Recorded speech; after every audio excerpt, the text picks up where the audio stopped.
이사야 3장 12절 26절인데요. 이사야 3장 17절 시온의 딸들의 정수를 지시며 이사야 3장 17절 말씀 같이 읽겠습니다. 그러므로 주께서 시온의 딸들의 정수리를 상처 딱지로 치시며 주께서 그들의 은밀한 부분들을 드러내시리라. 이 부분은 시온의 딸들의 정수리를 치시며 오늘은 이제 주님의 징계 장면인데 예루살렘 유다 시온의 딸들의 심판 징계를 나타내는 부분입니다. 3장 12절 26절까지 잠깐 기도하고 시작합시다. 은혜로운 주여 하나님 감사합니다. 함께 하시고 도우셔서 오늘도 주의 말씀을 풍성하게 쏟아부어 주십시오. 주행을 충만케 하시고 또 기쁨의 기름을 내 가운데 부어 주셔서 듣는 모든 혼들이 주의 말씀의 놀라움 또 경이로움 또 주의 말씀의 권능과 또 이 말씀 그 자체를 그 선한 맛을 알아서 맛보아 알도록 부으시길 간구합니다. 전하는 주 하나님께서 또 전한 자를 듣는 자가 함께 성령 충만함으로 또 이 시간 은혜 받게 하여 주시고 또 말씀을 잘 볼 수 있도록 눈을 열어주시고 잘 들을 수 있도록 귀를 열어주시고 잘 깨달을수록 마음을 열어주시길 간구합니다. 전하는 주 하나님 이 말씀을 기록하신 이 말씀을 부어주신 우리 성령께서 또 저희 마음판에도 동일하게 기록해 주시길 원합니다. 깨닫는 영을 주십시오. 감사드리며 주의 기도합니다. 아멘. 오늘 하나님께서 시온의 딸들에 관하여 주신 말씀입니다. 예루살렘의 딸, 시온의 딸이라는 표현은 유대인들을 걷는 말입니다. 성경에서 시온이란 말이 이제 153구절, 153번 나옵니다. 시온의 딸이라는 표현은 시온이란 표현이 이제 153번 나오고 시온의 딸들이란 표현은 34구절에 나옵니다. 신약에서 우리 주님께서 십자가를 지고 골고아 들어가는 중에 예루살렘의 딸들아 나를 위해 울지 말고 너희와 너희 자녀들을 위해 울라 이렇게 말씀하신 적이 있습니다. 예루살렘의 딸들아 이렇게 유대인들을 향해서 예루살렘의 딸들아 이랬다는 거죠. 예루살렘의 딸들아. 주님은 예루살렘이 받게 될 고난을 잘 아셨습니다. 이들은 주 70년에 로마에 완전히 멸망을 합니다. 유대인들은 주께서 나귀를 타고 예루살렘에 들어오실 때 그분을 왕으로 영접하며 환호한 적이 있는데 승리풍이라죠. 그 장면에서 요한복음 12장 15절에 보면 시온에 따라 두려워하지 말라 보라 내 왕이 임하시되 나귀 새끼 위에 앉아 임하시는 것 같더라. 여러분 시온에 따라 두려워하지 말라. 그 예루살렘 사람들은 뭐라는 거죠? 이스라엘 사람들을 시온에 따라 이렇게 불렀어요. 이는 스가랴 9장 9절에 예언된 말씀입니다. 시온의 딸 예루살렘 딸은 동일한 표현입니다. 시온이 예루살렘입니다. 스가랴 9장 9절에 보면 오 시온에 따라 크게 기뻐할지어다 오 예루살렘에 따라 크게 외칠지어다 보라 내 왕이 내게 임하시느니라. 그러면 시온에 따라 오 예루살렘에 따라 어디 같은 말이죠. 시온의 딸과 예루살렘의 딸은 같은 말입니다. 시온의 딸, 바벨론의 딸, 두로의 딸, 모압의 딸, 시돈의 딸, 다시스의 딸, 이집트의 딸 등 여러분이 성경에 있다고 하면 무슨 딸, 누구의 딸들 쭉 나오죠. 이렇게 시온의 딸 하면 예루살렘 딸 하면 유대인을 말하고 바벨론의 딸 하면 갈대아 사람들이죠. 두로의 딸 하면 두로 사람들이고 모압의 딸 하면 모압 사람이고 시돈의 딸 하면 시돈 사람이고 다시스의 딸 하면 거기 다시스 사람들이다 이 말이죠. 이집트의 딸. 여러분 읽다가 이렇게 어떤 민족이나 나라나 국가 뒤에 도시 이름 뒤에 무슨 딸이 나오면 이렇게 그 지명 뒤에 딸이라고 하면 그 지역의 백성들 주민들을 말합니다. 성경에서 어디 딸 할 때 물론 뭐 파라오의 딸 하면 파라오의 문자가 되면 파라오의 딸인데 그게 아니라 어떤 국가나 민족 지명, 도시 이름 뒤에 뭐 딸 이렇게 하면 그 지역의 백성들 주민들을 말한다. 이건 성경에 흔히 나오는 관용적인 표현입니다. 아시리의 사내립이 예루살렘을 치러 왔을 때 주님께서 그에 대해서 이렇게 말씀하셨습니다. 열왕기하 19장 21절에 주가 그에 관하여 한 말이 아니라 처녀 시온의 딸이 너를 멸시하고 너를 미웃고 조롱하였으며 예루살렘의 딸이 너를 향해 자기 머리를 흔들었느니라. 여러분 시온의 딸이 예루살렘의 딸이 같은 표현입니다. 시온의 딸 예루살렘의 딸은 예루살렘의 거주민들 유대인들 이스라엘을 지칭하는 말임을 쉽게 알 수 있습니다. 이사야와 아가서의 이 표현이 참 많이 나옵니다. 천년왕국 때 예루살렘은 위대한 왕의 도시고 진리의 도시고 거룩의 도시고 거룩한 도시고 공의의 도시이기 때문입니다. 그러나 예루살렘은 이방인들의 때가 찰 때까지 이방인들이 짓밟힙니다. 누가복음 21장 24절에 또 그들이 칼날에 쓰러지고 모든 민족들에게 포로 잡혀가며 예루살렘은 이방인들의 때가 찰 때까지 이방인들이 짓밟히리라. 언제까지? 이방인들의 때가 찰 때까지. 이방인들의 때가 찰 때까지입니다. 이방인들의 수가 찰 때까지 아닙니다. 이방인들의 때가 찰 때까지입니다. 이걸 이제 성경을 잘못 읽어가지고 아니면 오독을 해서 또 그렇게 주석을 해서 이방인들의 수가 찰 때까지 이방인들이 복음을 듣고 크리스천이 많아지면 하나님께서 그때 이제 이런 거는 그런 해석은 없어요. 이거는 그런 해석은 없습니다. 이방인들의 수가 찰 때까지가 아니고 이방인들의 때가 찰 때까지, 아니면 이방인들이 충만해질 때까지, 이방인들의 불법이 충만해질 때까지 말입니다. 이것은 주님이 재림하실 때까지 이방인들에게 예루살렘이 짓밟힌다는 말입니다. 대환란 즉 주의 날에 예루살렘에 관한 예언이 오늘날 우리가 다룰 본문, 오늘 우리가 다룰 본문입니다. 오늘 이사야 3장이다 이 말입니다. 자, 이사야 1장 8절에 오면 이사야 1장 8절에 시온에 따른 포도원의 언두막같이 오이밭의 오두막같이 포위당한 도시같이 남게 되었도다. 시온의 딸이 이랬지. 시온의 딸이. 이제 이스라엘은 일찍이 아시리아한테 망해버렸고 이제 유다가 남았는데 유다도 이제 다 망하고 이제 예루살렘은 달랑 남았단 말이죠. 그 예루살렘이 어떻게든 가든 시온에 따른 포도원의 원두막같이 오이밭의 오두막같이 포위당한 도시같이 남게 되었도다. 이랬습니다. 이것은 역사적으로 아시리아 침공과 바벨론 침공과 로마의 침략으로 일어났던 사건입니다. 그리고 대환란 때 또 한 번 이렇게 됩니다. 이방인들의 때에 온 세상은 예루살렘을 치려고 모입니다. 예레미야 6장 3절에 그들이 활과 창을 굳게 잡으리니 그들은 잔인하여 긍지없으며 그들의 목소리는 바다같이 울부짖는도다. 오 시온에 따라 그들이 말을 타고 전쟁하는 사람들 같이 너를 치려고 전전을 갖추는도다. 이 전쟁을 성경은 전능자의 큰 날에 있을 전쟁, 그냥 사람들 일반에 쓰는 말은 아마겟돈 전쟁 이렇게 말합니다. 예레미야 애가로 와서 예레미야 왔어요. 예레미야 애가 1장 6절 2장 1절 4절 세 구절을 봅니다. 예레미야 애가 1장 6절 시온의 딸의 모두 아름다움이 그녀를 떠났으며 그녀의 통치자들은 초장을 찾지 못하는 수사성같이 되어 뒤쫓는 자 앞에서 힘없이 갔도다. 시온의 딸의 모든 아름다움이 그녀를 떠났으며 예루살렘의 영광 예루살렘이 그런 건 없다 이 말이죠. 시온의 딸의 모든 아름다움이 그녀를 떠났으며 그녀의 통치자들은 예루살렘의 통치자들은 초장을 찾지 못하는 수사성같이 되어 뒤쫓는 자 앞에서 힘없이 갔도다. 원수들 앞에서 예루살렘이 힘없이 무너지는 모습입니다. 문제는 이것이 주의 심판이고 징계란 점입니다. 2장 1절 예레미야가 2장 1절 어찌 주께서 친히 분나사 구름으로 시온의 딸을 덮으시고 이스라엘의 아름다움을 하늘에서 땅으로 던지시며 친히 분노하시는 날에 자신의 발받침을 기억하지 아니하셨는가. 어찌 주께서 친히 분노하사 이랬죠. 주께서 대환란은 야곱의 원한으로 주께서 그들을 심판하시고 징계하시고 분노하시고 심판하시는 날입니다. 2장 8절 예레미야가 2장 4절 예레미야 2장 4절 8절 그분께서 원수같이 자신의 활을 당기시며 대적까지 자신의 오른손을 들고 서서 시온의 딸의 장막에서 눈으로 보기 아름다운 모든 걸 죽이시고 자신의 분노를 불같이 쏟으셨도다. 8절 주께서 시온의 딸의 성벽을 무너뜨리기로 작정하사 줄을 잡아 당기시고 무너뜨린 일에서 자신의 손을 거두지 아니하셨나니 그러므로 그분께서 보루와 성벽으로 하여금 통곡하게 하시며 그것들이 함께 하였으며 주어가 누구죠? 사탄이 아니죠. 주어가 누구예요? 주께서 주 하나님입니다. 주 하나님 주께서 이렇게 말합니다. 왜 이렇게 된 겁니까?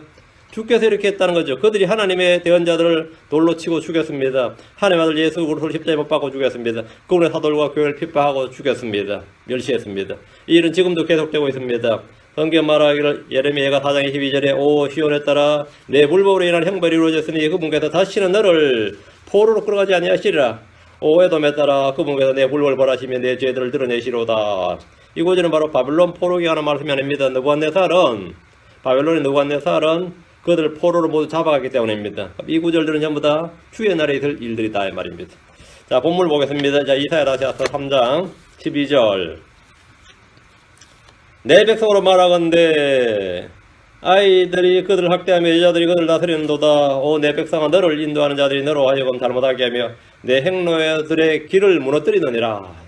유대인들이 예부터 도시마다 원로들이 있었는데 그 원로들은 이제 장로들 우리 성경이 장로들이라고 번역했는데 그냥 원로들은 좀 나은 것 같아요. 원로들 그리고 그 이 장로들이 다스렸습니다. 레위의 제사장을 역시 최소 30세가 되어야 사역을 맡았습니다. 민수기 4장에 보면 그 30살에서 50살까지 회중의 성마에서 할 일을 하기 위해 그 군대에 들어갈 모든 자의 수를 조사하라. 30살에서 50살까지 이랬죠. 요셉이 총리가 된 나이가 30세입니다. 창세기 41장 46절에 요셉이 이집트 왕 파라오 앞에 설 때 나이가 30세더라. 요셉이 파라오의 앞을 떠나나가서 이집트 온 땅을 두루다니니라. 30세가 어른이에요. 30세부터가. 다시 통치하기 시작한 때가 30세였습니다. 예수님께서 사역을 시작하신 때도 30살쯤이었습니다. 근데 마지막 날들의 유대 땅에는 30세 이하의 아이들이 통치합니다. 주께서 3장 4절에 보면 지난 시간에 했습니다. 내가 아이들을 주어 그들의 통치자 되게 하며 아기들이 그들을 다스리게 하리라. 내가 아이들을 주어 그들의 통치자 되게 하며 아기들이 그들을 다스리게 하리라. 이렇게 말씀하셨기 때문입니다. 아이들은 경륜이나 지혜가 전혀 없습니다. 아이들은 감정이 앞섭니다. 아이들이 이상을 추구하면서 현실을 외면합니다. 그래서 어느 나라나 혁명가들은 아이들을 앞세워서 정적들을 제거하고 자기 통치 기반을 확고히 합니다. 그런데 아이들이 통치자가 되면 어떻게 되겠습니까? 당연히 학대합니다. 아이들이 그들을 학대하며 이 말대로 아이들의 통치 방식은 학대입니다. 지금 우리는 이미 가정에서부터 이런 현상을 많이 봅니다. 어느 가정에서나 아이들이 모든 것의 중심이 되고 머리가 되어 있습니다. 교육을 핑계로 어른들이 아이들을 자기들 위에 두고 스스로 섬깁니다. 이 부모들이 스스로 아이들의 종이 되어서 아이들이 원하는 걸 다 해주고 아이들이 시킨 대로 다 하고 그걸 의무로 행하고 기쁨으로 여깁니다. 그렇게. 그러다 보니까 엄마가 아니라 무수리가 되어 있는 거죠. 예. 무수리가 되어 있고 하여튼 그렇게 되어 있어요. 그 집에서는 아이들이 왕이 되고 엄마는 무수리가 되어 있고 아버지는 아이들의 필요를 모두 책임져주는 그 나가서 일해오는 이제 몸종이 되어 있는 거죠. 모든 것이 아이 중심이 된 것은 속히 바로잡아야 됩니다. 부모는 아이들을 훈련해야 됩니다. 아이들을 징계해야 되고 아이들을 바로잡아야 됩니다. 부모를 공격하게 되고 순종하게 해야 됩니다. 예. 아이들은 그래야 되는데 그렇지 않으면 오히려 학대를 당합니다. 유대에서는 동양의 어느 본건, 중국이나 일본, 한국 못지않게 훨씬 더 엄격하게 아이들은 치지도 않았어요. 아이들은 아예 개수에 넣지도 않았고 또 여자들은 더 했습니다. 별로 힘을 쓰지 못했습니다. 유대인 남자들의 감사기도 중에 하나가 내가 이방인으로 태어나지 않는 것과 여자로 태어나지 않는 걸 감사하나이다 할 정도로 이 선민의식이 아주 강했고 남성 우월주의 사고와 전통과 풍습이 팽배한 것이 유대 사회였습니다. 그런 유대 사회에서 애들이 다스리고 여자가 다스린다 어떻게 될 것 같아요? 완전히 이건 황당한 이야기죠. 성계에서 인구조사를 할 때도 여자들은 아예 세지도 않았습니다. 오병이어를 먹은 사람들의 수를 5천이라고 하는데 여자와 아이들은 제외한 수입니다. 마태복음 14장 21절에 먹은 자들은 여자들과 아이들을 외에 5,000명쯤의 남자들이더라. 그래서 먹기는 다 먹었는데 주님께서 먹은 자는 남자만 셌다 이 말이죠. 구약과 복음서만 그런 게 아니라 사도행전에서도 마찬가지입니다. 사도행전 4장 4절에 그럼에도 불구하고 그 말씀을 들은 사람들 중에 많은 이가 믿었고 남자의 수가 5,000점 되었더라. 남자의 수가 5,000점 되더라. 이랬습니다. 여기도 남자의 수만 센 거죠. 그런데 지금 이 본문 12절에 보면 내 백성으로 말하건대 아이들이 그들을 학대하며 여자들이 그들을 다스린도다 이랬으니까 이거 완전 유대사에서 된 거죠. 이거는 세상에 뒤집혀도 이렇게 뒤집힐 수가 없는 거죠. 완전히 뒤집힌 거지. 이것은 복이 아니라 저주고 심판입니다. 그날에 아이들이 학대하고 여자들이 다스리는 유대사는 어떨 것 같은데 12절 후반부 오 내 백성아 너를 인도하는 자들이 아이들과 여자들이죠. 너를 인도하는 자들이 너로 하여금 잘못하게 하며 내 행로들의 길을 무너뜨리느니라 했습니다. 성경 이들이 백성들을 잘못하게 그들이 걸어야 할 행로들의 길을 무너뜨린다고 합니다. 남자는 여자의 머리입니다. 남자 여자를 위해 창조되지 아니하고 여자가 남자를 위해 창조되었습니다. 그리스도 안에서는 남자나 여자가 없이 다 하나이지만 창조 질서와 역할은 분명히 구분되어 있습니다. 이는 교회에서도 마찬가지입니다. 고린도서 14장 3, 4절에 너희의 여자들은 크리스천들입니다. 교회들 안에서 잠잠할지니 말하는 것이 그들이 허락되지 아니하였고 또 율법도 말하는 바와 같이 그들은 순종하도록 명령을 받았느니라. 구약 신약 동일하다 이 말. 율법도 명령하는 바와 같이 이 말은 뭐죠? 구약에서 그랬든지 신약도 동일하다. 그들은 순종하도록 명령을 받았느니라. 이 말은 교회에서 가르치고 다스리고 감독하는 직분을 허락하지 않는다는 겁니다. 오늘 교회가 양성평등 여권신장의 인본주의를 그대로 받아들여서 이 교리로 삼는 이런 주의 명령을 뒤엎는 일입니다. 디모전서 2장 12절에도 오직 나는 여자가 가르치거나 남자에게 권위를 행사하는 것을 허락하지 아니하노니 다만 조용할지니라.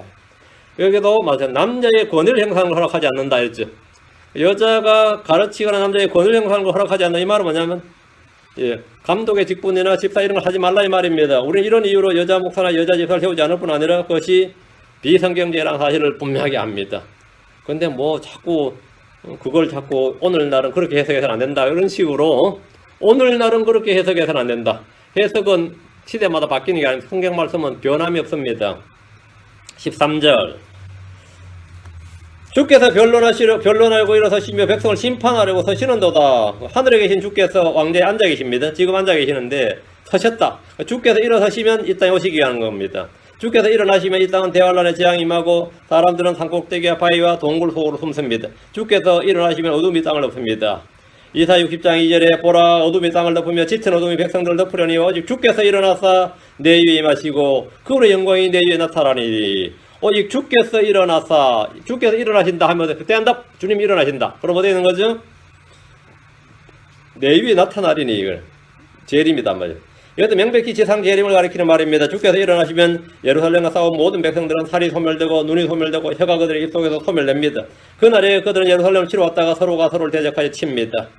스가랴 14장 13절에 또 그날에 주께서 그들 가운데 큰 소동을 내리심으로 그들이 각자 자기 이웃의 손을 붙잡으며 각 사람의 손이 일어나 자기 이웃의 손을 치리라. 지들끼리 싸우더라 이 말이에요. 예루살렘 치러 왔다가 자기들끼리 서로 죽이고 하더라 이 말이죠. 이것이 주의 날 이 땅에 내려진 심판입니다. 3절 본문 다시 13절 본문입니다. 13절 본문 주께서 변론하려고 일어서시며 이 부분요. 주께서 변론을 일어서시며 이 말씀은 변론한다. 1장 18절에 한번 나왔죠. 주님은 변론하자 이러는 거예요. 우리말로 변론하자고 번역된 이 말은 reasoning입니다. reason. 이 말은 논리적으로 이성적으로 따져보고 논쟁하자는 겁니다. 주님은 아무렇게나 기분 내키는 대로 재앙을 내리시고 심판하시는 분이 아닙니다. 의가 있으면 드러내보고 심판이 부당하거나 억울하다면 말해보라는 겁니다. 주님은 나로 하여금 기억하게 하라. 우리가 함께 변론하자. 너는 밝히 드러내므로 의롭게 되라. 이렇게 말씀하십니다. 우리가 함께 변론하자. 함께 변론하자. 네가 잘난 거 있으면 네가 의로운 일이 있으면 네가 선하고 의롭고 거룩하고 경건하면 한번 내놔봐라 이거예요. 내가 하나님 부당하십니다. 아니면 한번 변론해보자요. 하나님이 부당한지 하나님이 불법을 행하는지 한번 우리가 함께 변론하자. 나로 하여금 기억하게 하라. 네가 심판받을 이유가 없다고 한번 말해봐. 그러니 해서 한번 날 기억하게 해보라 이거지. 너는 밝히 드러내므로 의롭게 되라. 하나님은 사람들의 의가 있다면 심판하시는 것이 아니라 보상해 주시는 분입니다. 내가 왜 보상을 받아야지 왜 이렇게 보응을 받느냐 그러면 한번 변론해보자 이거지. 예레미야 2장 9절에 그러므로 내가 여전히 내가 변론하고 너희 자녀들의 자녀들과 변론하리라 주가 말하노라. 변론하리라. 주님은 변론하시겠다고 하십니다. 얼마든지 변론하실 겁니다. 스스로 무죄하다면 한번 입증해보라고 합니다. 의롭다고 하면 의를 한번 내놔보라는 거지. 죄인들은 죄가 없다 심판이 부당하다고 할 겁니다. 그렇게 말할 겁니다. 예레미야 2장 35절에 그럼에도 너는 말하기를 내가 무죄함으로 그분의 분노가 분명히 내게서 떠나리라 하거니와 보라 내가 말하기를 나는 죄를 짓지 아니하였다 하므로 내가 너와 변론하리라. 나는 무죄하다. 나는 죄를 짓지 아니하였다 하므로 주님 한다고요? 내가 너와 변론하리라. 주님은 모든 혀를 잠잠케 하고 모든 입을 닫아버리시는 그리고 심판 때에 이기려 하시는 분입니다. 미가서 6장 2절에 오 산들아 땅에 강하게 쳐들어 너희는 주께서 논쟁하시는 것을 들으라. 주께서 자신의 백성과 논쟁하시며 이스라엘과 변론하시리라. 자신의 백성과 논쟁하시며 이스라엘과 변론하시리라. 죄인들은 주께 할 말이 있습니다. 그냥 고분고분 말 듣는 게 아닙니다. 심판받을 때 뭐 이런 망을 썩어 빠진 적이 있냐. 지금 이 하나님은 뭐 이런 망할 놈이 하나님 있냐. 이런 말이 당연히 나옵니다. 지옥에 던져지면 이를 갈면 이를 간다. 걔들이 잠잠하고 나는 벌을 받아 마땅한 죄인입니다. 이런 사람 없습니다. 그런 사람 없어요. 그러니까 주께서 자신의 백성과 논쟁하시며 이스라엘과 변론하시리라. 주님 이스라엘과 논쟁하시고 변론하십니다. 불평불만을 쏟아낼 때 그들의 주님은 다 고난과 심판의 이유를 말씀해 주십니다. 크리스천들도 기도하다 응답 잘 안 되면 하나님 이러실 수가 있습니까 하고 따지는데 죄인들이야 말할 필요도 없는 거죠. 크리스천들도 답답하면 주님 내게 이러실 수가 있습니까? 난 이제 주님 안 믿겠습니다. 이제 교회 안 갑니다. 별의별 진짜 부리는 사람 많거든요. 실제로 진짜 엄청 부려요. 열심히 기도했는데 엄마도 새벽 기도하고 온 가족이 힘을 합쳐 기도하고 나도 기도했는데 내가 원한 대학을 떨어졌어. 이제 교회 안 갑니다. 이런 집구석도 있고 주님께 할 말 많아요. 할 말 많아. 그동안 하나님께 한 게 얼만데 이런 분도 있고 주님께서 뭡니까? 논쟁하자 이거예요. 논쟁하고 변론하자 이거예요. 이교도들이나 이방인들도 마찬가지입니다. 사람들은 저마다 할 말이 많습니다. 할 말 많아요. 성경 말합니다. 이사 66장 16절 주가 불과 자신의 칼로 모든 육체와 변론하리니 주에게 죽임을 당할 자가 많으리라. 주에게 죽임을 당할 자가 많으리라. 또 예레미야 25장 3일절에 요란한 소리가 심지어 땅끝까지 이르니 이는 주가 민족들과 다투며 모든 육체와 변론하고 사악한 자들을 칼에 내어 줄 것이기 때문이라 주가 말하노라 하라. 민족들과 다투며 주가 민족들과 다툰다잖아요. 모든 육체와 변론하고 내가 왜 하나님 믿지 않았는지 아십니까? 그러면 말해보라 이거예요. 말해보라. 내가 왜 예수 그리스도를 믿지 않았는지 아십니까? 우리 집 옆집에 장로님 한 분 계셨는데 내 돈 다 떼먹었어요. 더 말해봐라 이거. 내가 아는 목사님이 우리 집안에 아주 가까운 친족이었는데 얼마나 사악했는지 모릅니다. 그래 알았다고 말해보라고. 주님께서 말한다고요? 모든 육체와 변론하고 주께서는 누구와도 변론하시며 그들의 범법을 다 드러내십니다. 민족들을 심판할 요사박 골짜기에서 민족들과 일대의 변론이 일어납니다. 어떤 애는 죽게 나와서 변론하면 뭐라 변론할 것 같아요? 그 제일 황당한 말이 마태복음 7장 22절이에요.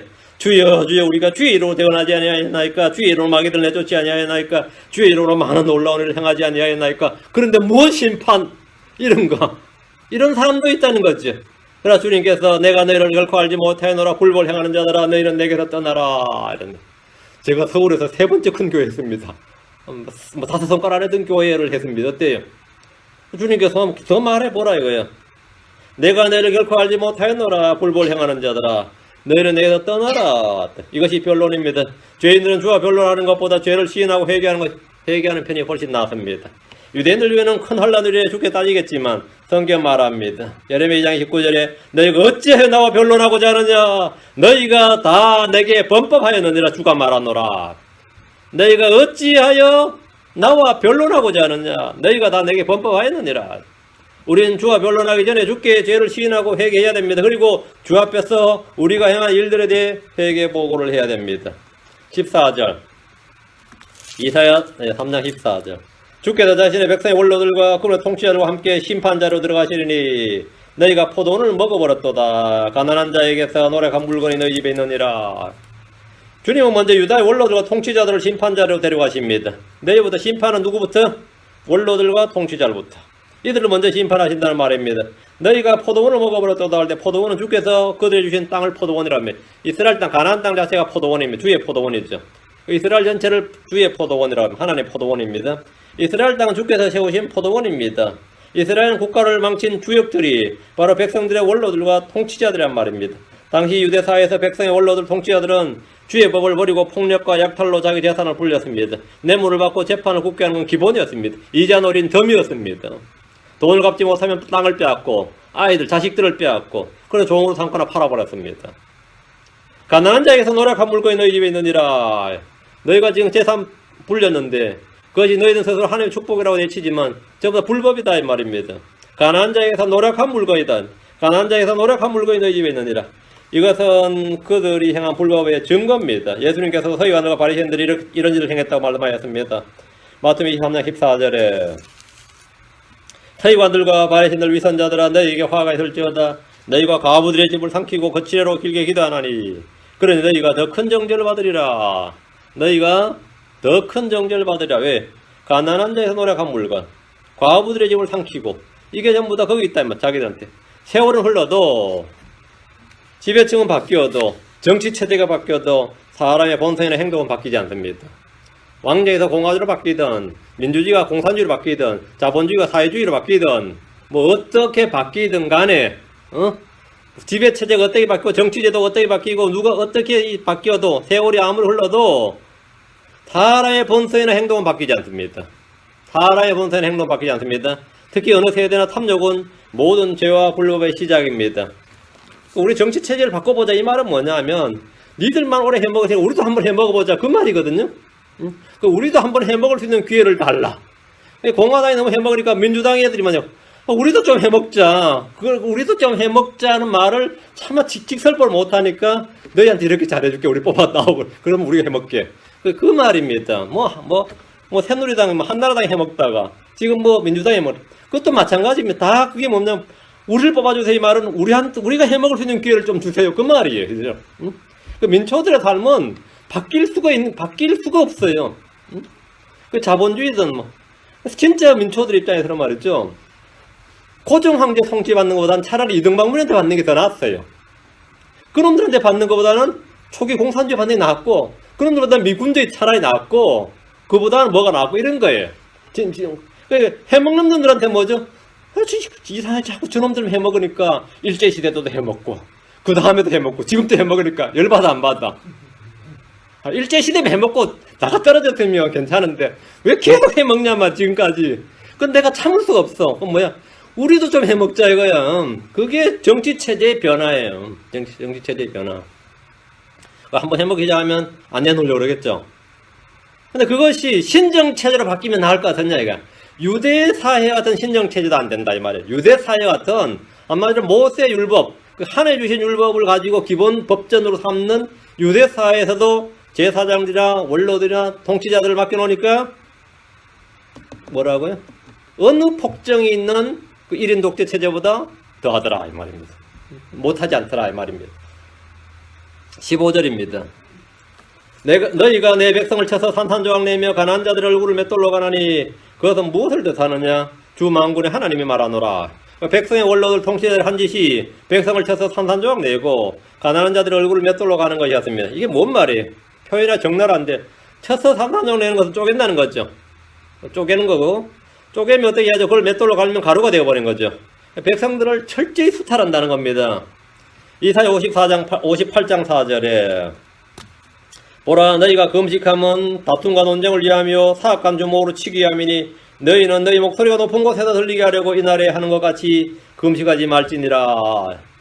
금식을 왜 하냐니까 더 많이 뺏어 먹으려고 더 헤쳐 먹으려고 하더라 이거예요. 사악한 주먹으로 치기 위함이니 그랬죠. 그 유대교란 종교 그들의 주어진 율법은 공의와 거룩함을 지키는 주의 말씀이 아니라 백성들을 산산조각 내고 가루로 만들어버린 약탈의 수단이 된 겁니다. 율법 내세우면 범법이 아닌 자가 없습니다. 율법 모든 사람을 다 죄 아래 가둡니다. 율법 모든 사람 다 정죄예요. 그래서 제사장이나 통치자들이 율법 내세워가지고 수탈하는 거예요. 율법 내세워서. 그러면 백성님 좀 살려주세요. 그러면 몇 입으로 됐냐 이거예요. 내놓으라는 거지. 또 내놓으면 한 번 가지고 됐냐 이거 한 번. 이래가지고 율법이 그들의 삶을 그들을 지켜주는 프로텍터가 아니고 뭐라고요? 약탈자 프리데이러가 되더라 이거요. 율법이 그들 약탈한 약탈자가 되더라 이거요. 하나님 주신 율법인데 그 율법이 칼이 되는 거예요. 백성들을 철저히 네 여자 안식일 안 지켰지? 나 봤는데 그러고 된 거죠. 앞으로 잘 지켜가 아니라 뭐니까 이번엔 그냥 넘어가지 못한다 이거예요. 그럼 해야죠. 월삭을 안 지켰지? 네 어제 뭐 이상한 거 하는 것 같던데. 율법이 그들의 모든 걸 일거수일투족을 감시하는 시자는데 이거 감당 못해요. 그러다 또 율법만 있는 게 아니라 또 율법 위에는 뭐 있어요? 그들의 전통과 또 사람이 맞는 계명이 있습니다.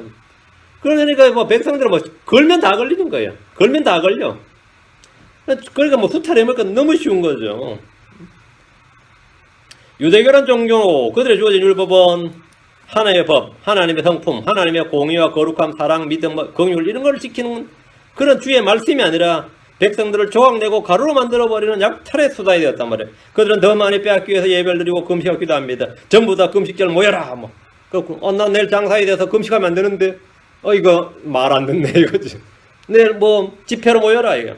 뭐 또 예배 드린다 뭐 월삭 모여라. 모여라. 이게 하나하나 전부 다 짐이 되는 거예요. 미가 3장 2절 3절에 너희가 선을 미워하고 악을 사랑하여 그들에게서 가죽을 벗겨내고 그들의 뼈에서 살을 뜯어내며 내 백성의 살을 먹고 또 그들의 가죽을 벗겨내나니 그들이 냄비와 솥에 담을 고기처럼 저들의 뼈들을 꺾어 산산조각 자르노다. 이것이 당시 유대 통치자들, 장로들, 원로들이 했던 짓입니다. 이것이 그들이 했던 짓이에요. 이들은 저울을 속이고 재를 속였습니다. 살 때와 팔 때의 저울추를 다르게 했습니다. 이 장사꾼들이 얼마나 웃긴지 아시죠? 한국은 관과 대, 말, 근 이렇게 여기 킬로그램인데 지금도 이게 완전히 정착이 안 되어 있습니다. 킬로그램하고 미터제로. 여러분 30평 하면 감이 잡혀요. 30평은 어느 정도인지. 그냥 한번 보고 나서 그 정도로 머릿속에 추상적으로 감을 잡아야 돼. 내가 재볼 수가 없잖아. 100제곱미터 하면 10m 곱 10m 아니에요. 그래 평을 제곱미터로 바꾸는데 100년이 더 걸렸습니다. 그 아직도 잘 안 돼요. 이번 집 법으로까지 강제로 해가지고 아예 평을 표시를 못하게 했지. 아파트를 팔아도 아예 평수를 표시하지 못하게 해. 무조건 몇 제곱미터라니까 사람 더 불편해하는 거야. 몇 제곱미터 감이 안 잡히니까. 강제로 막 뜯어 고쳤는데 딸기 한 근 주세요. 어때요? 딸기 한 근이 몇 그램일 것 같아요? 산지에서 살 때는 한 근에 600g으로 삽니다. 한 근은 600g이에요. 팔 때는 400g으로 팝니다. 살 때는 600g이고 팔 때는 400g이야. 틀리죠? 근데 이게 그렇게 어떤 장사집도 그렇게 저울을 2개로 하지 않는 장사집이 없습니다. 그렇게. 그러면 왜 그렇게 하냐면 우리 뭐 먹고 살려고 이런다고. 우리 뭐 먹고 살라고 이런다고. 우리 뭐 먹고 살려고. 그러니까 저울추를 속이는 거예요. 저울추를 다 속이는 거예요. 모두 이런 식입니다. 아모스 8장 4절 6절에 보면 오 궁핍한 자를 삼키며 그 땅에 가난한 자를 망하게 하는 자들아 너희는 이 말을 들을지어다. 너희가 말하기를 올삭이 언제나 지나가서 우리가 곡식을 팔까, 안식일이 언제나 지나가서 우리가 에바를 작게 하고. 에바를 작게 하고, 에바가 한국 대말 그런 이 무게 이거 단위예요. 이 수량을 낸 단위. 우리가 에바를 작게 하고, 말통이지 말통, 거의 말하는 에바를 작게 하고 세계를 크게 하며, 세계는 무게죠. 추를 크게 하며 속임수로 저울을 틀리게 하고 밀을 내놓을까. 또 우리가 은으로 가난한 자를 사며 신앙칼로 궁핍한 자를 사고 참으로 밀집기를 팔까 하는도다. 이놈들이 이러고 있더라는 거지. 이렇게 그 안식일만 지나면 얼른 이제 에바를 작게 하고 세계를 크게 하며 전부 다 다른 추 공개하지 못한 저울 주제. 이거는 우리 크리스천들도 많습니다. 우리도 사실 굉장히 이중잣대가 많죠. 이중잣대가 말도 못합니다. 공평하지 못한 저울을 가지고 있어요. 공평하지 못한 저울. 말씀 다룰 때도 비슷한 것 같아요. 말씀 다룰 때도 비슷하고, 교회를 할 때부터 잘못한 거 있으면 똑같이 회개하고 죄를 시인해야 되는데 뭡니까? 그렇게 하면 은혜 안 된다, 믿음 떨어진다 하면서 죄를 시인 안 하죠. 얼버무려 버리잖아요. 얼버무려 버려. 그런 거죠. 전부 다 뭐냐면, 우리가 에바를 작게 하고 세계를 크게 하며 속임수로 저울을 틀리게 하고 주님 공평하지 못한 저울 틀므로 주께 가하지한 것이니라. 여러분, 언제나 주의 말씀 판단의 법도로 공평하게, 저 사람도 잘한 건 잘한 거, 잘못한 잘못한 거, 나도 잘한 건 잘한 거, 잘못한 잘못한 거지. 그런 거 가지고 공평하지 못한 저울추를 갖다 대면 안 됩니다. 16절. 또 주께서 이르시되 시온의 딸들이 오만하고 앞으로 내민 목과 음탕한 눈으로 걸으며 나다닐 때에 점잔을 빼고 걸으며 발로는 달가랑 소리를 낸다 하시는도다. 시온의 딸들이 1차적으로 예루살렘 주민이고 넓게는 유대인들 이스라엘을 말합니다. 시온의 딸들이 오만하고, 이 말은 이들이 예루살렘 사람으로서의 자부심과 특권의식을 가지고 있다는 말입니다. 주의 성제 있는 도시였고 왕구 있는 도시였고 주께서 지정하신 도시에 사는 사람들로서 오만합니다.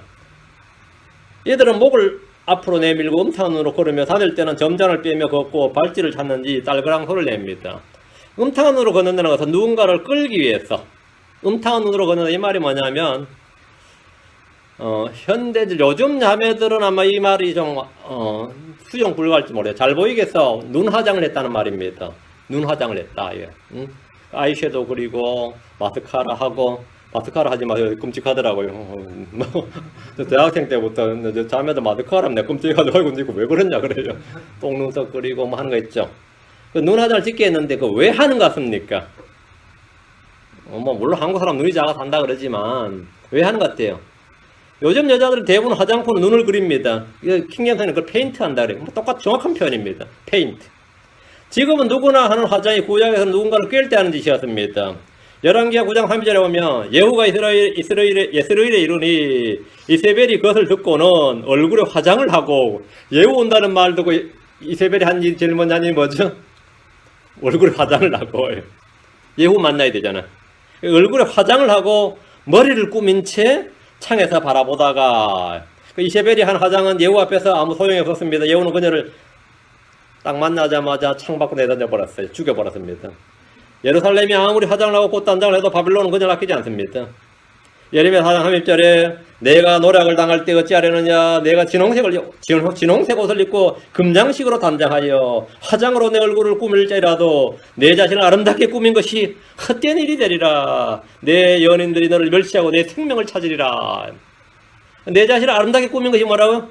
단장하고 화장하고 옷 입고 얼굴 꾸미고 해도 내 자신을 아름답게 꾸민 것이 헛된 일이라. 성형수술해도 소용없다 이 말입니다. 이들은 자신들을 아름답게 꾸민다 하지만 그 사람들은 어떻게 취급하는 거죠? 창녀 취급받는 수준이었어요. 창녀 취급받는 수준이었어요. 대결에서 이 3장 4절 4절에 또 너희가 사람들에게 사자를 보내어 먼 곳에서 그들을 오게 하니 보라 그들이 왔느니라. 내가 그들을 위하여 내 몸을 씻으며 내 눈에 화장을 하고, 내 눈에 화장을 하고, 이것을 이제 이사야서의 음탕한 눈 이렇게 말합니다. 내 눈에 화장을 하고 장식물로 몸을 단장하며 품이 있는 침상에 앉아 그것 앞에 상을 예비하고 그 위에 내 향과 내 기름을 놓았느니라. 예루살렘의 딸들의 이런 모습, 이런 시도는 마치 소돔과 고모라의 모습과 같습니다. 하나님 이들이 하는 짓이 부끄러운 일이요 범법이란 사실을 말씀해 주셨습니다. 점자를 빼고 걸으며 발로는 달가랑 소리를 내는도다. 이 말은 자신들의 존재와 움직임을 드러내기 위한 겁니다. 유다는 주변 민족과 국가들과 외교를 맺기 위해서 부지런히 돌아다녔습니다. 딸랑이는 소리를 내면서 이들의 발은 복음을 전하는 아름다운 발, 원수를 짓밟는 발이 아니라 딸그랑 소리를 내며 유혹하는 발이었습니다. 17절. 그러므로 주께서 시온의 딸들의 정수리를 상처딱지로 치시며 주께서 그들의 은밀한 부분들을 드러내시리라. 이 구절은 레위기 13장에 그 살의 피부에 종기나 딱지나 반점이 생기면 그것이 그냥 상처인지 아니면 나병인지를 구분하는 방법에 대한 말씀과 연관되어 있습니다. 여러 레위기 13장을 펼치면 이게 굉장히 많이 나옵니다.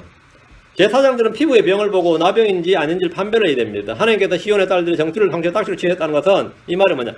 상처딱지로 치셨다 했죠. 그들을 나병으로 치셨다는 말입니다. 나병은 무슨 병이죠? 부정함입니다. 부정함 병입니다. 시온의 딸들은 부정하게 되었다는 겁니다. 시온의 딸들이 야 이게 그냥 상처냐 나병이냐 하면 이제 판결 받으러 가면 뭐가 되는 거죠? 나병으로 판결하는 거예요. 시온의 딸들의 정수리를 상처딱지로 치시며 하면 상처딱지 났는데 이 그냥 상처딱지냐 나병인가를 판결하면 나병으로 판결되면 부정하다 해야 돼요. 나병으로 판결나면 이사 6장 5절 64장 6절 뒤로 와서 이사 6장 5절 그때 내가 이러기를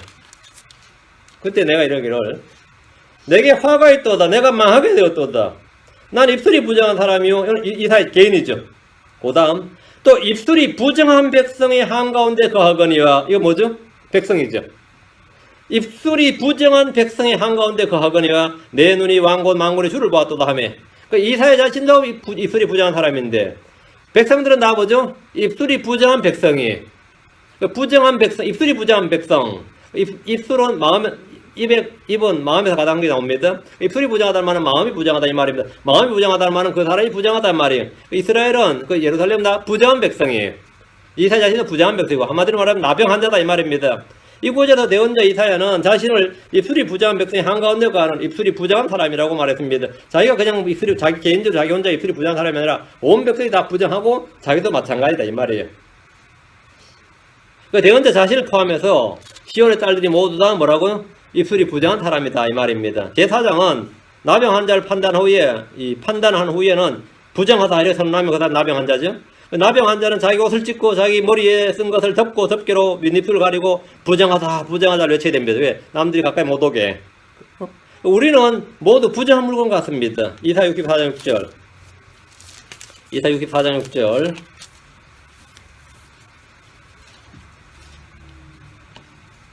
그러나 우리는 다 부정한 물건 같고 우리의 모든 의는 더러운 누더기 같으며 우리는 다 잎사귀같이 시들을 몰아 우리의 불법들이 바람같이 우리를 몰아갔나이다. 우리는 다 이래 됐죠. 그러나 우리는 다 우리의 모든 의는 부정한 물건 같고 더러운 누더기 같다. 부정한 물건 같고 그 말은 뭐죠? 우리가 시온의 딸들의 정수리를 상처딱지로 치시며 다 부정한 자가 됐다 이 말입니다. 나병 환자가 됐다 이 말입니다. 사람들은 좋은 옷으로 자신을 꾸미고 보석으로 장식물을 달고 얼굴을 화장하면서 자신의 본래 모습을 숨기지만 하나님은 각 사람의 은밀한 부분을 다 드러내십니다. 자, 내가 나병이 걸렸는데 내가 부정한 자죠. 내가 실크로 된 옷을 입든지 밍크로 된 코트를 입든지 간에 옷으로 물론 사람들의 눈을 가릴 수 있지만 나병이 고쳐진 건 아닙니다. 그렇죠. 그래서 나의 본질은 어떤 밖의 행위나 뭘로 바꿀 수 없는 겁니다. 내 속에 내 본질은 말이에요. 그것은 내가 본질적인 변화, 즉 내가 죽고 그리스도로 말미암아 내가 다시 새 사람으로 지음받아야 됩니다. 내가 새로 거듭나지 않는 이상은 내가 아무리 좋은 옷으로 갈아요. 그 나병 환자한테 이것 입어봐라 저것 입어봐라 화장시키고 온다고 되는 게 아니다 말이에요. 어느 정도는 숨길 수 있겠지만 주님 뭐라고요? 그들의 은밀한 부분을 드러내시리라. 나병 환자였어? 그래서 숨기는 건데 안 된다 이거죠. 안 된다. 마가음 4장 22절에 감추어둔 것 중에서 드러나지 아니할 것이 없고 은밀히 간직한 것 중에서 널리 퍼지지 아니할 것이 없느니라. 감추어둔 것, 은밀히 간직한 것 중 드러나지 아니할 것이 없고 널리 퍼지지 아니할 것이 없느니라. 다시 이사야로 합니다. 18절에 23절 18절에 23절은 주께서 시온의 딸들에게 제거하는 것, 시온의 딸들에게 있는 것들을 제거하신다. 이것들은 하나님께서 제거해버리겠다는 거예요. 하나님의 이스라엘의 질병을 제거해 주셨습니다. 이때 모든 질병을 다 제거해 주셨다고 그랬어요. 주님 이스라엘에 있던 이방 신들을 제거하러 가셨습니다. 주님 이스라엘 안에 있는 저주받은 물건들을 제거하러 가셨습니다. 모두 우상들을 제거하고 산당들을 제거하고 작은 숲들을 제거하고 제거해야 된다. 깨끗하게 되려면. 그렇게 하면 주님은 그들의 불법과 죄를 제거해 주십니다. 시온의 딸들은 제거해야 할 것들은 제거하지 않고 자신들을 꾸몄기 때문에 제거해버려야 되는데, 그리고 주님의 치유를 받아야 되는데 제거해야 될 것들은 제거하지 않고 그냥 자신들을 막 꾸몄단 말이죠. 화장도 하고 보석으로 치장도 하고 옷도 입고, 그죠? 목에는 사슬도 하고 막 발찌까지 했어요. 그죠? 그렇게 하니까 주님께서 내가 제거해 주겠다 이거. 내가 제거해 주겠다 이거. 그럼 사람들이 자신이 갖고 있는 귀중한 거 이런 거 하는데 그걸 제거하면 어때요? 그건 아깝겠죠. 크리스천들은 때로 하나님께서 우리에 있는 더러움을 막 제거할 때, 우리 열매 맺지 못하는 가지들을 막 제거하실 때, 열매 맺지 못한 가지를 제거할 때 엄청 아프죠. 하나님께 뭐 이러실 수가 있느냐 막 이럴 때 그런 징계는 말이에요. 의의 합편 열매를 맺게 하기 위한 겁니다. 더 많은 열매를 맺게 하기 위한 거지. 내가 신뢰하는 것, 내가 내 자신을 꾸미고 감추는 것, 이런 것들 주님께서 다 제거하시는데, 하나님께서 적나라하게 제거하시면 그 참 세상 말로 개쪽당하죠. 이건 뭐 완전히 그놈의 그동안 믿음 좋은 책 다 해놨는데 완전히 뭐 이건 뭐 그 교회도 못 나가겠다, 어디가서 크리스천이야 소리도 못 하겠다 싶으면 그렇게 주님께서 한번 손보실 때는 야무지게 보십니다. 야무지게 보시는데, 그 전에 뭐 얘기하라고. 그저 주님께서 지금 18절부터 23절까지 제거하시는 것이 쫙 나오지 않습니까? 18절부터 옵니다. 그날에 주께서 그들의 발에서 달그랑 소리를 내는 화려한 장식과 머리에 망사와 달같이 생긴 둥근 머리 장식과 이제 이것들을 제거하신다고요. 이게 내한테 보험을 이루는데 말이에요. 그죠? 이게 얼마나 귀중한 건데, 이런 걸, 여자가 이거 없으면 아무것도 아니지. 그러다가 내가 머리도 좀 빠지고 말이죠. 요즘 염색도 해야 되는데. 주님 다 제거하신다잖아. 그날이란 말은 주의 날을 말합니다. 그날에. 주의 날은 어둠의 날이고 슬픔의 날이고 고통의 날입니다. 대환란의 날이죠. 심판이나 재앙이 닥치면 누구라도 몸에 장식품을 걸치지 못합니다. 재앙의 날에는 누구도 장식품을 걸치지 못해요. 출애굽기 33장 4절에 6절에 보면 백성이 이 나쁜 소식을 듣고 애곡하며 아무도 몸에 장식품을 걸치지 아니하니라. 이는 주께서 모세에게 말씀하시기를 이스라엘 자손에게 말하라. 너희는 목이 뻣뻣한 백성인지 내가 순식간에 내 한가운데 너희를 소멸시키리니 그러므로 이제 내게서 장식품을 제거하라. 내게서 장식품을 제거하라. 그리하면 내가 내게 무슨 일을 할지 알겠노라 하셨기 때문이라. 이스라엘 자손 호렙산 옆에서 자기들 장식품을 몸에서 제거하니라. 반지도 빼고 목걸이도 빼고 다 뺐단 말이죠. 응? 그 멋있는 사람들이 뭐 하나도 없어졌겠죠. 네. 주님 앞에서는 언제나 있는 모습 그대로 뭐 꾸미고 뭐 숨기고 감출 거 없습니다. 있는 모습 그대로 나타나라. 장식품을 몸에서 제거할지니라.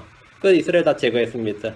여러분 주님 앞에 올 때 언제나 있는 모습 그대로입니다. 죄를 해결할 때는 장식품을 제거하고 베옷을 입고 죄와 티끌로 자신을 덮습니다. 그날의 시온의 딸들에게 필요한 것은 장식품이 아니라 죄와 티끌이었고 화려한 옷이 아니라 베옷이었습니다. 19절에 23절입니다. 19절 23절. 사슬과 팔짝, 얼굴 가리개와 모자와 다리장신과 머리띠와 납작한 보석과 귀고리와 반지와 코장신과 여러 벌의 예복과 겉옷과 머리수건과 곱슬곱슬하게 하는 핀과, 이게 머플러인가요? 곱슬곱슬하게 하는 핀과 거울과 고운 아마포옷과 두건과 베일들을 제거하시리라. 여자들이 쓸만한 거 다 제거해버렸네요. 네. 꾸밀만한 건 다 제거해버렸습니다.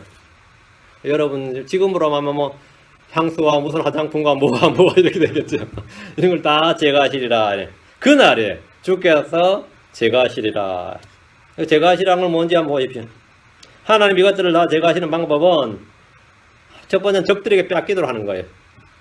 그럼 적들이 이거 다 빼앗아 가겠죠. 옷도 빼앗아가고 다 빼앗아 간다면. 그런 빼앗기도록 하는 게 제거하는 방법이고, 이 교도들이 예루살렘을 쳐들어와서 다 빼앗아 가버리면 이들은 머리나 옷이나 목, 손, 발에 아무 치장도 할 수가 없습니다. 또 한 가지 방법은 재앙으로 인해서 슬픔과 고난이 많은 겁니다. 그리고 슬픔과 고난이 임하면 뭐 남편이 죽고 아들이 죽고 부모가 죽고 막 다 죽어 나갈 때 이들은 상복을 입어야 되기 때문에 이런 장식품을 쓸 수가 없죠. 모두 제거됩니다. 현대인들에게 하는 방법은 뭐냐면 병원에 들어 누워 있는 거예요. 그러면 집에서 사놨던 그 좋은 옷 하나도 못 입고 병원에서 제공하는 옷을 입게 돼요. 여러분 병상에서 어떻게 환자들한테 필요한 옷이 뭔지 한번 보세요. 그 환자 입고 있는 옷이 뭔지 보라고. 집에 있는 메이크 아무 소용이 없습니다. 화려한 뭐 명품 뭐 아무 소용이 없어요. 그거 가져오라 그러면 닥터가 간호사 뭐라 합니까? 여기서 그거 못해요 그러지. 응? 다 빼라 그러지. 그거 집에 왔다 그러지. 근데 거기서 뭐 3년, 4년, 5년 들어 누워있어 보세요. 그동안 집에 그 장로에 모셔놨던 그 좋은 것들, 그 아무 소용 다 하나님께 다 제거하신 겁니다. 다 제거한 거죠. 이 현대의 주님께서 제거해 주시는 방법 중에 하나입니다. 아니면 뭐 이제 도둑 맞는 거지. 집에 도둑이 딱 들어갔다. 이것도 한 가지 방법이겠네. 그 주의 날에는 주님께서 이거 다 제거하신다 이거예요.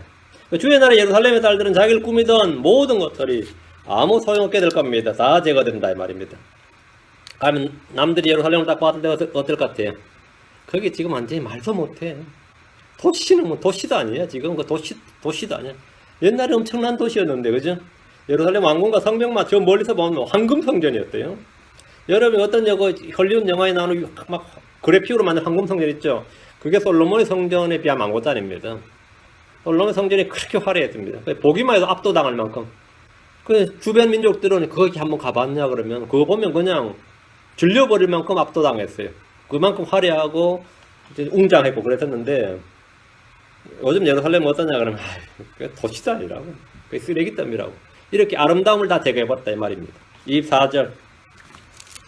그때 썩은 냄새가 향기로운 냄새를 대신하며 찢어진 천이 띠를 대신하고 대머리가 잘 박힌 머리를 대신하며 굵은 배옷이 화려한 가슴옷을 대신하고 불탄 것이 아름다움을 대신하리라. 그때라면 그날에 주의 날 대환란 때를 말합니다. 썩은 냄새가 향기로운 냄새를 대신하며 이게 뭔 말이에요? 썩은 냄새가 향기로운 냄새를 대신한다.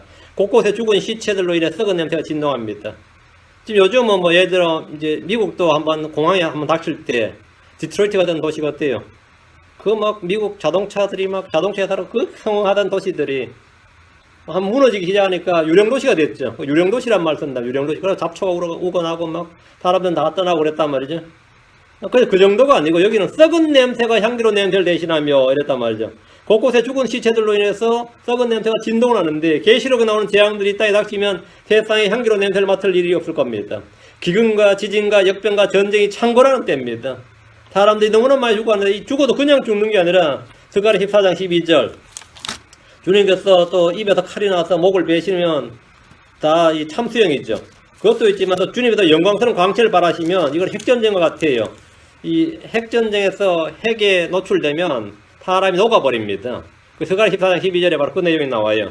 주께서 예루살렘과 싸운 모든 백성들을 칠 때에 내리실 재앙이라니 곧 그들이 발로 설 때에 그들의 살이 소멸되고 그들의 눈이 그들의 눈구멍 속에서 소멸되며 그들의 혀가 그들의 입 속에서 소멸될 것이고 소멸된다 했죠. 살이 소멸된다 뭐죠? 이건 생화학전 아니면 핵무기 같은 그런 거예요. 근데 이 대환란 때 바로 주의 영광스러운 광채가 비치면 이런 일이 발생하는 거, 또 주의 재앙이 임할 때 이런 일이 사람들이 그냥 살이 소멸돼 버린다. 눈이 그냥 소멸되어 버리고 입 속에서 그 혀가 소멸돼 버린다. 그럼 냄새가 어떻겠어요? 살타는 냄새와 살이 썩는 냄새는 그 역겨움이 상상을 초월합니다.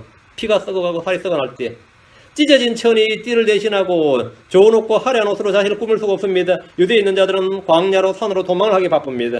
찢어진 천으로 띠를 대신한 것은 피난민과 도망자들에게는 흔한 일입니다. 대머리가 잘 박힌 머리털을 대신하며 했죠. 면도를 하고 단장하고 뭐 단장 이발하는 이런 일 없어. 그때 어디 가서 이발합니까? 그냥 머리를 밀어버리는 겁니다. 어느 나라나 어려운 시기에 유난히 까까머리가 많은 것은 이상한 것이 아닙니다. 요즘 어린애들 까까머리 있어요? 제가 초등학교 다닐 때에도 반의 절반은 머리 다 밀었어요. 왜? 머리 해충도 있고요. 뭐 머리에 뭐 있고 부스럼도 있고 가난하니까 뭐 옷에도 걸레도 막 나오고 말이죠. 그게 머리 다 밀어버리지. 한번 머리 밀어버리면 그냥 오래 가니까 나도 뭐 머리 한참 밀었어요. 몇 하니까 밀었는지 몰라. 맨날 밀고 다녔어. 그 아름다움이 있을 수가 없지. 안 그래도 못생긴 얼굴을 밀어버리니까. 얼굴이 시커멓지, 밀어버리지. 옷은 남의 남의 집에 형들 옷 빌려 입지. 이러면 어떨 것 같아요? 거지도 그런 거지가 없어요. 그때 그래도 사진을 안 찍어놨으면 망정이지. 안 찍어놨으면 내가 지금까지 뭐에 시달릴 뻔했을 거야. 그래 살았어요. 근데 그게 지금 여러분이 뭐 아프리카니 뭐 하면서 이 사진 보였는데 그게 우리나라 얼마 전 이야기입니다. 그게 얼마 전 이야기예요. 뭐 서울 사람 좀 나왔는지 몰라. 우리 지역은 워낙 시골 구석이라서 문명의 이 기를 빨리 누리지 못했습니다. 그래 이 남북전쟁에서 북한의 사람들이 남한으로 막 피난할 때 왜 이렇게 서울 사람들 못 사냐 그랬다는. 그때마다 북한 헐 잘 살았던 거예요. 70년대까지만 해도. 남한 사람들 왜 이렇게 못 먹고 전부 다 굶고 굶주리고 왜 이렇게 못 사냐고 막 혀를 찼다 그러잖아요. 그런데 서울 사람들이 대구 사람은 그러고 대구 사람이 우리 말 보고 그랬어요. 우리 얼마 떨어진 거야. 그랬단 말이에요. 이게 딱 와닿죠. 대머리가 잘 박힌 머리털을 대신하며 굵은 벼옷이 화려한 가슴옷을 대신하고 뭐 당연한 소리지 이거는. 이렇게 전쟁의 참상을 잘 표현한 말입니다. 탄자들은 시체들을 처리한 일도 힘들 만큼 죽는 자가 많게 됩니다. 여인들은 굵은 벼옷을 벗을 날이 없게 됩니다. 불탄 것이 아름다움을 대신하라. 이게 뭔 말이에요? 불탄 것이 아름다움을 대신하리라. 주께서 사람들을 큰 열기로 태우시기 때문입니다. 요거는 계시록 16장 9절. 계시록 16장 9절. 주의 날, 그날에 있을 일이에요. 지금 그날에. 계시록 16장 9절. 사람들을 큰 열기로 태우니 그들이 이 재앙들을 다스리는 권능을 소유하신 하나님의 이름을 모독하며 또 회개하지 아니하여 그분께 영광을 돌리지 아니하더라. 사람들이 뭐예요? 큰 열기로 태우니 했죠. 사람들이 햇빛이 얼마나 센지 그 열기로 타 죽는 거예요. 열기로. 지금 뭐 사람들 열기로 타 죽는 건 잘 없잖아요. 그죠? 그 대환란의 때에 하늘의 해가 얼마나 뜨거운지 많은 사람들이 그 열기로 타 죽습니다. 이것은 문자 그대로 그날에 이 땅에서 일어날 일인데 이걸 성경이 뭐라냐면 불탄 것이 아름다움을 대신하리라. 불탄 것이 아름다움을 대신하리라. 문자 그대로입니다. 하나님은 알고 모아서 자신의 고가에 들이시지만 껍질은 끌 수 없는 불로 태우십니다. 예수 그리스도 안에 거하지 않는 가지는 사람들이 그것을 모아 불 속에 던져 태웁니다. 성경 말하기를 그런즉 가라지를 모아 불에 태우는 것 같이 이 세상 끝에도 그러하리라. 몸도 불타고 혼도 불타는 그런 장면을 생각해 보십시오. 몸은 땅에서 불타고 혼은 지옥에서 불탑니다. 이거 얼마나 비참한 일이야. 몸은 땅에서 불타고 혼은 지금이야 우리 뭡니까? 몸이 그래서 죽거나 시체나 불타지. 우리가 지금 죽으면 뭐 가족들이 뭐 가장 먼저 뭐 그냥 화장해 버리니까 이 시체 처리를 잘 못하니까 그냥 묻지 않고 화장해 버리니까 그냥 몸은 불타고 불탄 것이 아름다움을 대신하리라. 근데 그날은 산채로 불탄다 생각해 봐요. 산채로 몸도 불타고 혼도 불타는 그런 장면. 사랑의 하나님만 외치는 여호와의 증인들은 아니 안식교도들은 이 불에 타기 전까지 이런 말을 이해하지 못하고 믿지 못할 겁니다. 이 불에 탈 때 비로소 지옥이 사실이었구나. 그러니까 비유가 아니었구나. 그 상징이 아니었구나. 25절입니다. 내 남자들은 칼에 쓰러지고 내 용사들은 전쟁에 쓰러지리라. 유다는 이미 바벨론의 침략되기 일을 경험했습니다. 거짓 대언자들은 예루살렘을 하나님께서 끝까지 지키시고 보호한다고 반복해서 떠들어댔지만 하나님께서는 예루살렘과 그 안에 거하는 자들이 모두 죽을 것이라고 하셨습니다. 대언자 이사야나 대언자 미가나 대언자 예레미야는 이 일을 반복해서 선포했습니다. 예레미야 21장 9절에 이 도시에 머무는 자는 칼과 기근과 역병에 죽으려니와 이 도시에 머무는 자 누구요? 예루살렘에 머무는 자는 말. 칼과 기근과 역병에 죽으려니와 너희를 애워싸는 갈대아 사람들에게 나가서 항복하는 자는 살리니 그의 생명이 그에게 탈취물이 되리라. 항복하면 산다. 어때요? 또 예레미야 2장 21절에 젊은이와 늙은이가 거리에서 땅에 누워 싸우며 젊은이와 늙은이가 거리에서 땅에 누웠다면 죽어서 쓰러졌다 이 말입니다. 죽어서 쓰러져. 젊은이와 늙은이가 다 죽었다 이 말이야. 젊은이와 늙은이가 거리에서 땅에 누워 싸우며 나의 처녀들과 나의 청년들이 칼에 쓰러졌나이다. 전쟁 때 민간인 구분 없이 군인 민간인 구분 없이 다 죽여버렸습니다. 주께서 친히 분노하시는 날에 주의 날 대환란이죠. 분노하신 날에 그들을 죽이시되 불쌍히 여기지 아니하시고 죽이셨나이다. 주님께서 다 죽이셨다 이거예요. 이것은 대환란 때의 모형입니다. 주의 날 유다는 이전에 있었던 일과는 비교할 수 없을 정도로 많이 죽습니다. 자, 이사야 3장 26절 시온의 성문들은 슬퍼하고 애곡하며 시온은 황폐한 채로 땅에 앉으리라. 시온의 성문들은 모두 불타버리고 성벽은 다 무너집니다. 시온은 황폐한 채로 땅에 앉았다는 말은 이전에 이들이 쓰러졌다 무너졌다 이 말입니다. 땅에 앉았다는 말은 저는 뭐냐면 시온이 표현이 어때냐면 평소에는 시온이 굳게 세워졌다 뭐 시온이 높이 세워졌다 이랬죠. 그게 일반적인 표현인데 이제는 뭐라고? 땅에 앉았다. 세워졌다가 땅에 앉았다니까 완전히 다른 거죠. 주님께서 예루살렘에서 이렇게 말씀하셨습니다. 시온이 쓰러졌다. 누가복음 19장 43절 44절 누가복음 19장 43절 44절에 날들이 내게 이르리니 그때 내 원수들이 내 주위에 도랑을 파고 너를 둘러싸며 사면으로 가두며 또 너와 내 안에 있는 내 자녀들을 땅에 쓰러뜨리고 내 안에서 돌 하나도 다른 돌 위에 남기지 아니하리라. 이는 너를 돌아보는 때를 내가 알지 못하기 때문이라 하시니라. 여러분 너와 내 안에 있는 내 자녀들을 땅에 쓰러뜨리고 이게 땅에 앉았다 땅에 누웠다. 내 안에서 돌 하나도 다른 돌이 남기지 아니라 철저하게 멸망하는 겁니다. 이 말씀은 로마의 침략으로 인해 성취된 말씀이고 먼 미래에 있을 대환란 때의 예루살렘의 모습입니다. 주께서 오셔서 예루살렘을 다시 회복시킬 때까지 이것은 황폐한 채로 이 땅에 앉습니다. 주께서 땅으로 재림하시면 시온의 딸은 구원받습니다. 시온의 딸은 구원받습니다. 이사 62장 11절에 보라 주께서 세상 끝에까지 선포하신 너희는 시온의 딸에게 말하기를 보라 내 구원이 많으니라 보라 그분의 보상이 그분께 있고 그분의 일이 그분 앞에 있느니라 하라 하셨느니라. 내 구원이 많으니라. 구원자를 지금 구원으로 표현한 거죠. 구원자 구원입니다. 구원자가 임하셔서 구원이 임한 거죠. 주께서 오시면 시온의 딸은 아름답게 옷 입고 다시 머리에 관을 쓰게 됩니다. 주께서 오시면 그날의 시온의 딸은 노래하고 즐거워합니다. 스바냐 3장 14절에 오 시온의 딸아 노래할지어다 오 이스라엘아 크게 외칠지어다 오 예루살렘의 딸아 마음을 다하여 기뻐하며 즐거워할지어다. 이건 뭐죠? 대환란이 지난 후죠. 천년왕국입니다. 또 스가랴 2장 10절에 오 시온의 딸아 노래하며 기뻐하라 보라 내가 와서 내 한가운데 거하리로다 주가 말하노라. 이것도 천년왕국이죠. 여러분 본문 딱 읽으면 요건 주의 날이다. 요건 천년왕국이다. 요건 영원시대다. 딱 구분이 가죠. 시대 구분이 딱 가야 됩니다. 요게 말씀을 올바로 나누어 옵니다. 이것은 천년왕국 때의 시온의 모습입니다. 성경은 미리 기록된 역사책입니다. 하나님 이전 일들과 앞으로 일어날 일들에 대해서 우리에게 보여주십니다. 사람은 절대 불가능한 일입니다. 사람은 이전 일도 보여주지 못하고 앞으로 일어날 일도 보여주지 못합니다. 주님은 이전 일도 보여주시고 앞으로 일어날 일도 보여주십니다. 이사야 41장 22절 이사야 41장 22절 하나님이 자신이 하나님이심을 보이는 방법이 이겁니다. 이사야 41장 22절 그들은 그것들을 제시하고 앞으로 일어날 일을 우리에게 보이며 또 이전 일들이 어떠 있는지도 보일지니라. 그리하면 우리가 그것들을 깊이 생각하고 그것들의 마지막 끝을 알리라. 또는 앞으로 있을 일들을 우리에게 밝히 보이라. 그치? 이후에 일어날 2~3절 이후에 일어날 일을 보여줌으로써 너희가 신들인 줄 우리가 알게 하라.